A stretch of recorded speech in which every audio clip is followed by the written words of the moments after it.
A modern cargo ship carrying 44 people vanished in the Pacific Ocean without sending a single distress signal. No survivors were found. No clear explanation existed for years. What investigators discovered at the bottom of the ocean would eventually change international ship safety forever. If you enjoy stories like this, don't forget to like the video and subscribe to the channel. Night over the Pacific Ocean. Powerful waves crash against the side of a massive cargo ship as strong winds sweep across the deck.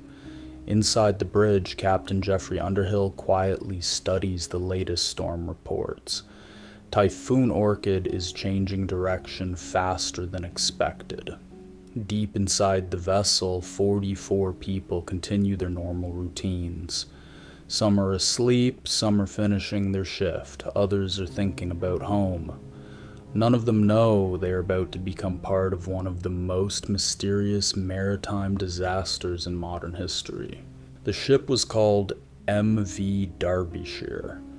At nearly 300 meters long, it was one of the largest British cargo vessels ever built. Its enormous cargo holds could carry iron ore, oil, and bulk cargo across entire oceans. To the shipping industry, it represented the future of global trade, strong, modern, efficient. A floating giant designed to survive the harshest seas on Earth. But on September 9th, 1980, the Derbyshire vanished during a typhoon near Japan without sending a single distress signal. For days, nobody knew what had happened. The ship simply disappeared from radio contact during the storm. No SOS call, no emergency beacon, no survivors.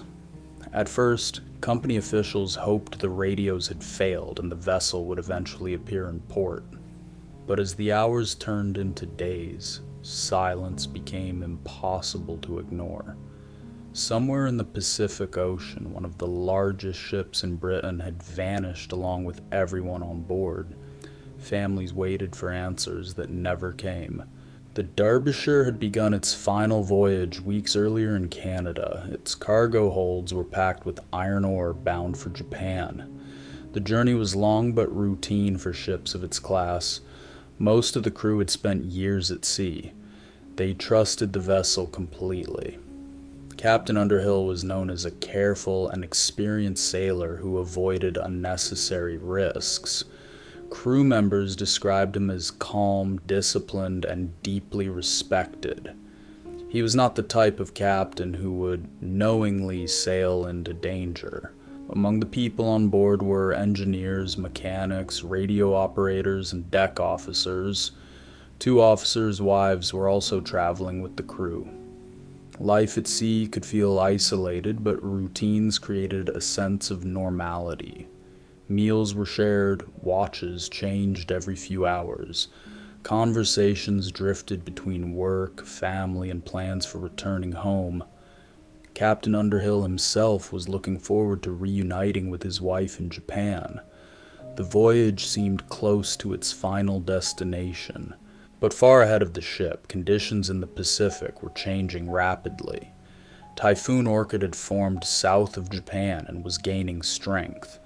Weather reports from different countries offered conflicting forecasts. Some predicted the storm would shift east. Others showed it moving directly across Derbyshire's route. In 1980, satellite tracking was far less advanced than today. Captains often had to make difficult decisions using incomplete information. Underhill believed he could safely navigate around the edge of the storm. At first, the captain's decision seemed completely reasonable. The Derbyshire was one of the largest cargo ships of its time, built to handle severe ocean conditions. But storms in the Pacific could change rapidly without warning. As the hours passed, the weather became more dangerous. Heavy waves struck the ship again and again, while strong winds swept across the decks. Rain covered the bridge windows and reduced visibility. Following standard maritime procedure, Captain Underhill reduced speed and carefully positioned the vessel against the incoming seas. Still, something about the storm felt different. The ocean no longer moved in regular patterns. Waves collided from multiple directions, creating walls of water that crashed against the bow with enormous force. Every impact sent vibrations through the steel structure. Crew members later described similar storms as sounding like explosions beneath the ship. Yet despite the violence outside, there was no sign of panic on board. The crew believed the Derbyshire would survive the night, just as many ships had before.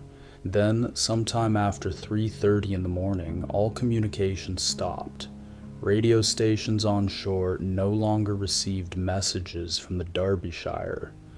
The ship disappeared from tracking systems without warning. No emergency signal was ever detected. For investigators, this became one of the most puzzling parts of the disaster. Large cargo ships usually remain afloat long enough for crews to report serious problems. Even during dangerous storms, distress calls are normally sent, but from the Derbyshire there was only silence. The company waited before reporting the vessel missing. At first, executives assumed communication systems had failed during the typhoon, but when the ship failed to arrive in Japan, concern quickly spread through the maritime world. Search operations finally began several days later. Aircraft scanned huge sections of the Pacific Ocean. Japanese and American ships joined the effort. Crews searched for lifeboats, wreckage, oil slicks, or any sign that the vessel had survived the storm. They found almost nothing. After only a short time, the official search was reduced and eventually stopped. Authorities concluded that the ship had likely been destroyed by the typhoon and sunk far beyond recovery. For the public, the explanation sounded simple. The ocean had claimed another vessel. But for the families of the 44 people on board, the answers felt incomplete. How could one of the largest ships in Britain disappear without even sending a distress signal? Why were there almost no floating remains? Questions quickly turned into frustration. Relatives wrote letters to government offices and shipping authorities demanding a full investigation. Many believed the search had ended far too early. Others suspected that important information about the ship's condition was being ignored. The more they learned about the Derbyshire, the more uneasy they became. Official statements described the tragedy as unavoidable, but some families believed that there had to be another explanation hidden beneath the silence. One man became especially determined to uncover the truth. His name was Peter Ridyard. His son David had served as a fourth engineer aboard the Derbyshire. But Ridyard was not only a grieving father, he was also an experienced marine surveyor who understood ship construction and structural failures. When he reviewed the official explanation, something immediately felt wrong. The conclusion seemed rushed. Important technical questions had never been fully examined. Ridyard believed the ship itself may have contained hidden weaknesses. As he continued investigating on his own, more details slowly began to appear. The Derbyshire was part of a class of ships called OBO carriers.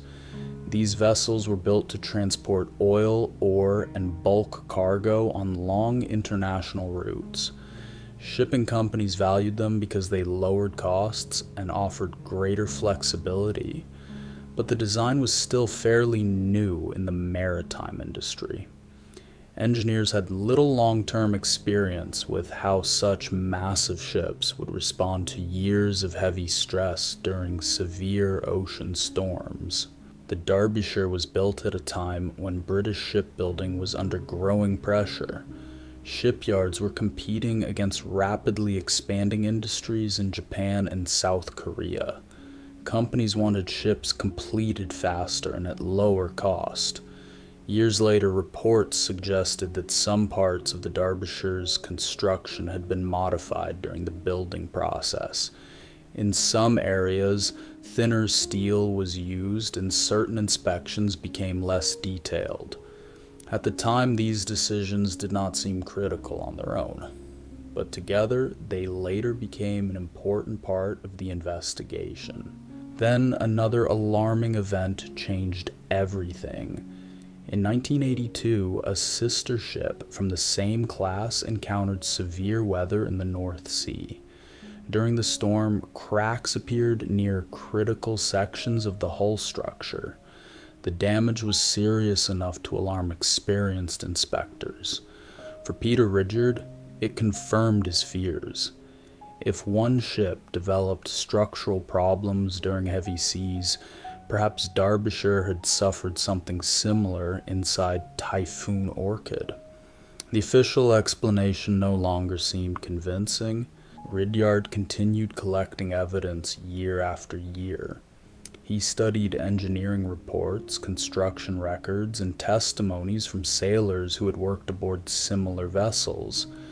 Gradually, a disturbing pattern appeared. Multiple ships in the same class had experienced structural concerns.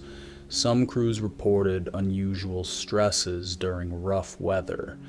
Others mentioned water entering areas that should have remained protected. Yet despite these warning signs, authorities resisted reopening the investigation into Derbyshire's disappearance. In 1984, the families formed the Derbyshire Families Association. Their mission was simple. They wanted the truth, but challenging the maritime industry was incredibly difficult. Government agencies insisted previous investigations were sufficient. Shipping companies avoided public discussion. Shipbuilders denied serious design flaws. Against them stood an entire system that preferred the disaster remain classified as a tragic act of nature rather than a preventable engineering failure. 2 years later, another disaster intensified public concern. A ship called Kowloon Bridge, the final vessel of the same class, suffered severe structural damage near the coast of Ireland. Once again, cracks appeared in critical sections of the hull. This time, the incident received major press coverage. Newspapers began asking whether the Derbyshire tragedy had been misunderstood from the beginning. Pressure mounted for authorities to launch a deeper investigation into the safety of these enormous cargo carriers. Families believed they were finally close to answers. But when official reviews were completed, investigators still claimed there was insufficient evidence of major structural defects. Many technical concerns raised by independent experts were dismissed or minimized. Peter Ridyard himself was excluded from important hearings. For the families, it felt like another attempt to close the case without fully confronting what may have happened. Yet instead of giving up, they pushed even harder. In the early 1990s, the families received new support. The International Transport Workers Federation joined the investigation. The organization believed the loss of the Derbyshire could affect many other ships around the world. If the vessel had serious design problems, other crews could face the same danger at sea.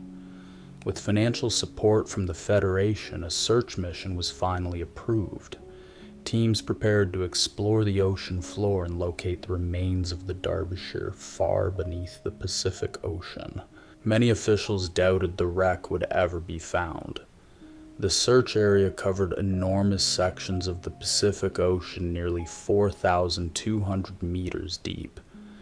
At such depths, pressure is extreme and visibility non-existent. But in May 1994, sonar equipment detected something unusual on the seabed.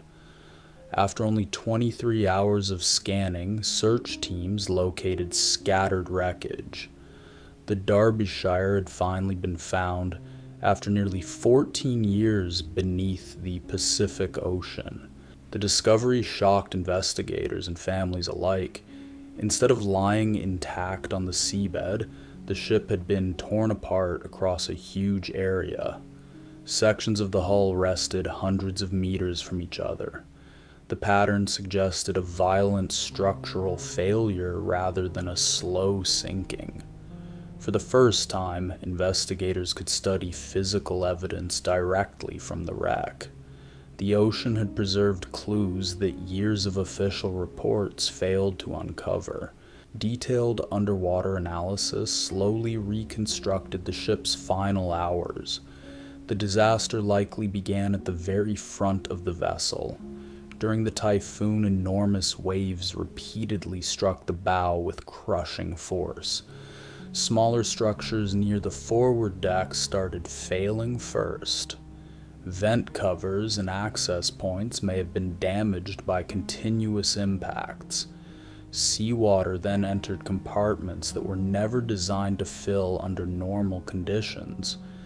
At first, the flooding was probably gradual and difficult to detect. As more seawater entered the ship, the front of the vessel became much heavier. The bow slowly moved lower into the ocean, allowing larger waves to strike the ship with greater force. This created a dangerous situation. Every new impact placed additional pressure on areas that were already damaged. Investigators later believed that several cargo hatch covers near the front of the ship could no longer withstand the force of the storm. Once they failed, huge amounts of seawater rushed directly into the cargo holds. The Derbyshire was now fighting forces far beyond its design limits. Thousands of tons of water surged into the ship within minutes. Internal structures began collapsing under the weight. Steel bulkheads bent under pressure. Critical support sections failed one after another. In the darkness of the typhoon, the crew likely had very little time to understand what was happening. The speed of the flooding explains why no distress signal was ever transmitted before the vessel disappeared beneath the ocean. Investigators eventually concluded that the tragedy was not caused by one single mistake. Captain Underhill had followed accepted storm procedures. The crew had responded professionally. Instead, the disaster resulted from a chain of vulnerabilities that combined under extreme weather conditions. Small failures led to larger failures until the ship could no longer survive. It was a catastrophic sequence that few people in the maritime industry had fully anticipated before the Derbyshire vanished. For the families, the findings brought painful relief. After years of being told the ocean alone was responsible, they finally had evidence showing the disaster was more complex. Their persistence forced the maritime world to confront uncomfortable truths about ship design, construction standards, and safety oversight. Without their campaign, many of the weaknesses uncovered during the investigation may never have been publicly acknowledged at all. The Derbyshire tragedy changed international shipping regulations forever. Engineers strengthened standards for cargo hatch covers and forward structures on large bulk carriers. Inspection routines became more rigorous. Greater attention was given to water ingress protection, structural fatigue, and emergency safety systems. New rules were introduced to reduce the risk of catastrophic flooding during severe storms. The lessons learned from Derbyshire eventually influenced ship safety standards across the world. Today, modern cargo vessels operate under far stricter regulations because of what happened in 1980. Many sailors working at sea may never have heard the name Derbyshire, yet their safety is directly connected to the investigation that followed its loss.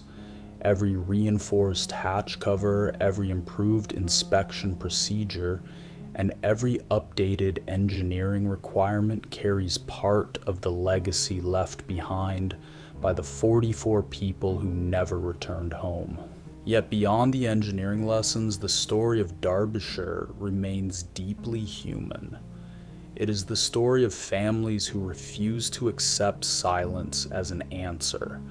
Fathers, mothers, wives, and children spent years fighting powerful institutions simply to understand what happened to the people they loved.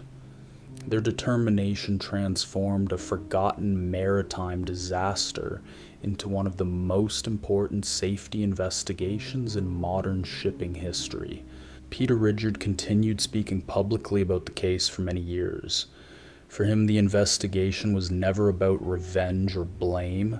It was about accountability and preventing future tragedies. He understood that every unanswered question represented potential danger for future crews crossing dangerous oceans. His persistence became one of the driving forces behind the renewed investigations that eventually uncovered the truth hidden beneath the Pacific Ocean floor. Even today, nobody knows exactly what happened during the final minutes aboard the Derbyshire. As the storm intensified, seawater may have started entering lower sections of the ship. Crew members were likely trying to manage the situation while the vessel faced increasingly dangerous conditions. Powerful waves continued striking the hull as the typhoon moved across the Pacific. Then, in a very short period of time, one of the largest cargo ships Britain had ever built disappeared beneath the ocean and was never seen again.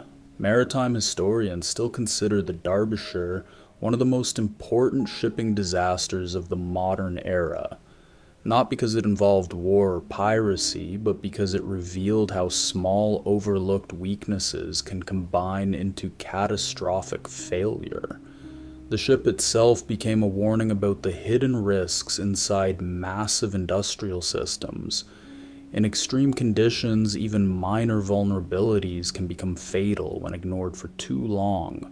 The Pacific Ocean eventually gave up its secrets, but only because ordinary people refused to stop searching for the truth. The loss of the Derbyshire was not simply a story about a storm. It was a story about engineering, responsibility, persistence, and the human need for answers. And decades later, somewhere beneath the waters where the ship was lost, the remains of the Derbyshire still rest silently on the ocean floor as a reminder of the price paid to make the seas safer for everyone who sails them.